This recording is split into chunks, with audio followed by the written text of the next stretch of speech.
નમસ્તે મિત્રો, સ્વાગત છે તમારું સ્વાસ્થ્ય જાણકારી ચેનલમાં. મિત્રો, આવતીકાલ દશેરા છે અને દશેરાનો દિવસ આપણા ભારત દેશમાં ખૂબ જ ધામધૂમથી ઉજવવામાં આવે છે. એ તો તમને ખ્યાલ જ હશે. પરંતુ મિત્રો, શું તમને એ વસ્તુનો ખ્યાલ છે કે દશેરાના દિવસે જો એક એવી 5 આ બાબતોનું તમે શાંતિથી સાંભળશો અને તેનું ધ્યાન રાખશો તો તેના લીધે તમે તમારા ઘરમાં ઘણી બધી સુખ શાંતિ અને પોઝિટિવ એનર્જી એટલે કે સકારાત્મક ઉર્જા લાવી શકો છો. તો મિત્રો, એકવાર એ પણ ખાસ નમ્ર વિનંતી છે કે કોમેન્ટ બોક્સમાં એકવાર સાચા મનથી જય મા દુર્ગા અવશ્ય લખી દેજો, જેથી માતાજીની કૃપા તમારા અને તમારા પરિવાર ઉપર બની રહે. તો મિત્રો, હવે આપણે વધુ વાર ન લગાડતા આપણે આપણા વિડીયોની શરૂઆત કરીશું અને આ કઈ 5 બાબતો છે તેના વિશે સાંભળશું. મિત્રો, જે 5 બાબત હું તમને ધ્યાનમાં રાખવાનું કહું છું તે આ 5 બાબત નીચે મુજબ છે.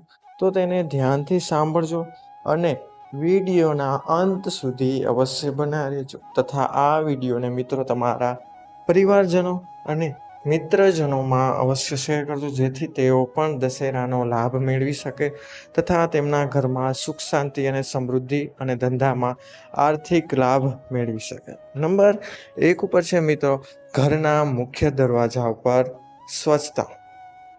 મિત્રો, દશેરાના દિવસે ઘરના મુખ્ય દરવાજાને સ્વચ્છ અવશ્ય રાખવો જોઈએ. ઘરનો મુખ્ય દરવાજા ઉપર આ દિવસે મિત્રો નવું તોરણ બાંધજો. ત્યારબાદ ઘરના નીચે એટલે કે પ્રથમ જગ્યાએ શુભ લાભની લખી માતાજીના કંકુના પગલા અવશ્ય કરવા જોઈએ. આમ કરવાથી મિત્રો મુખ્ય દરવાજામાંથી ઘરમાં પોઝિટિવ એનર્જીનું આગમન એટલે કે સકારાત્મક ઉર્જાનું આગમન થાય છે, જેનાથી મિત્રો ઘરમાં સુખ અને શાંતિ બની રહે છે.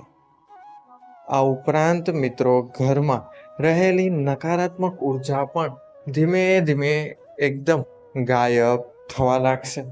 માટે મિત્રો દશેરાના દિવસે એ વસ્તુઓ આવશે. યાદ રાખો કે તમારા મુખ્ય દરવાજાને સાફસૂફ અવશ્ય કરો. જરા પણ ધૂળ ન રહેવા દો.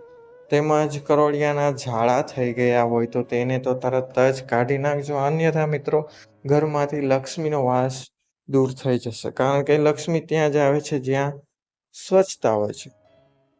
અને ત્યારબાદ સાફ સફાઈ બાદ સાથીઓ કરો, શુભ લાભ લખો અને માતાજીના કંકુના પગલા અવશ્ય કરજો. આમ કરશો તો મિત્રો ઘરમાં પવિત્રતા તો આવશે, સાથે સાથે તમારા ઘરનું શુદ્ધિકરણ પણ અવશ્ય થઈ જશે. તો આ હતી નંબર 1. નંબર 2 ઉપર છે એ છે મિત્રો ઘરમાં પૂર્વ દિશા હોય ત્યાં દીવો કરવો. આ કરવાનું શું કારણ છે મિત્રો? કારણ કે દશેરાના દિવસે ઘરના પૂર્વ દિશામાં દીવો અવશ્ય પ્રગટાવો. આ કરશો તો મિત્રો ઘરમાં પવિત્રતા આવે છે, સાથે સાથે ઘરમાં શાંતિનું વાતાવરણ બન્યું રહે છે. આ દિવસે ઘરમાં કોઈ પણ લોકોના મનમાં ખરાબ વિચાર આવતા અટકે છે અને બધાના મન સ્વચ્છ અને પવિત્ર રહે છે તથા બધા જ પરિવારજનોનો દિવસ પણ આ વસ્તુના લીધે શાંતિમય રીતે પસાર થવા લાગે છે. માટે ઘરના પૂર્વ દિશામાં દીવો અવશ્ય પ્રગટાવો, પણ એ ધ્યાન રાખો કે આ દીવો તમારે બેડરૂમમાં પ્રગટાવવાનો નથી, અન્યથા તેના લાભ થશે નહીં. નંબર 3 ઉપર છે એ છે મિત્રો ઘરનું શુદ્ધિકરણ. મિત્રો દશેરાના દિવસે સવારે સમગ્ર ઘરની સફાઈ કર્યા બાદ સમગ્ર ઘરમાં ગંગાજળ અથવા તો ગૌમૂત્રનો છંટકાવ અવશ્ય કરવો જોઈએ. કારણ કે મિત્રો આમ કરવાથી તમારા ઘરનું શુદ્ધિકરણ થાય છે, સાથોસાથ તમારા ઘરમાં રહેલી નકારાત્મક ઉર્જા પણ દૂર થઈ જાય છે તથા સમગ્ર ઘર પવિત્ર બન્યું રહે છે. માટે દશેરાના દિવસે સવારે સાફ સફાઈ કર્યા બાદ સમગ્ર ઘરમાં ગંગાજળ અથવા ગૌમૂત્રનો છંટકાવ તો અવશ્ય કરજો જ. નંબર 4 ઉપર જે ખૂબ જ ઉપયોગી ઉપાય છે તથા ખૂબ જ કિંમતી ઉપાય છે, જે ધ્યાનથી સાંભળજો, એ છે ઘરમાં શાંતિ રાખવી. મિત્રો, આ દિવસે બંને ત્યાં સુધી ઘરમાં કોઈ પણ સાથે, મિત્રજનો હોય કે પરિવારજન હોય, કોઈની સાથે ઝઘડો અથવા તો અપશબ્દો અથવા ગાળું બોલવી નહીં. કારણ કે આ દિવસે જો તમે આવું કરશો તો મિત્રો નકારાત્મકતા તમારા ઘરમાં પ્રવેશી શકે છે, જેના લીધે ઘરમાંથી સુખ શાંતિ બની રહેશે નહીં અને તમામ પરિવારજનો વચ્ચે કલેશ તથા ઝઘડો થઈ શકશે. આ ઉપરાંત મિત્રો તમારા ઘરના ધંધામાં પણ આનાથી ખરાબ ઇફેક્ટ એટલે કે ખરાબ અસર થઈ શકે છે. માટે આ દિવસે કોઈ સાથે ઝઘડો કરશો નહીં, ખરાબ શબ્દ બોલશો નહીં. આજના દિવસે એટલે કે દશેરાના દિવસે ખાસ કરીને બધા સાથે શાંતિભર્યો વ્યવહાર કરજો, શાંતિ બનાવી રાખશો. ઉપરાંત મિત્રો આ દિવસે બને ત્યાં સુધી આપણે ખાસ સાંભળજો કે આલ્કોહોલ તથા માંસાહારી ભોજનથી તો દૂર જ રહેજો. અન્યથા મિત્રો તમારા ઘરમાં નેગેટિવિટી આવી શકે છે. માટે આ દિવસે સાત્વિક આહાર લેજો, ફળ ફ્રૂટ તથા અનાજનું સેવન કરજો, તે ખૂબ જ સારું રહેશે. આપણો અંતિમ ઉપાય અને ઉપયોગી ઉપાય છે ઘરમાં ભજન કીર્તન કરવા. નંબર 5 મિત્રો, આ દિવસે સાંજે માતાજીની આરતી અવશ્ય કરજો. સવારે પણ કરજો.